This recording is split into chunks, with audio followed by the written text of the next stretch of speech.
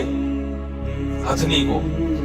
ہتھنی جو ہاتھی کی وائف یا اس کی جو مونس ہے, ہتھنی کو غصہ آیا, بولا کمبخت تو اپنی اوقات دیکھ, اپنا قد دیکھ, اپنی قوم دیکھ, اپنی نسل دیکھ, تجھے شرم نہیں آتی؟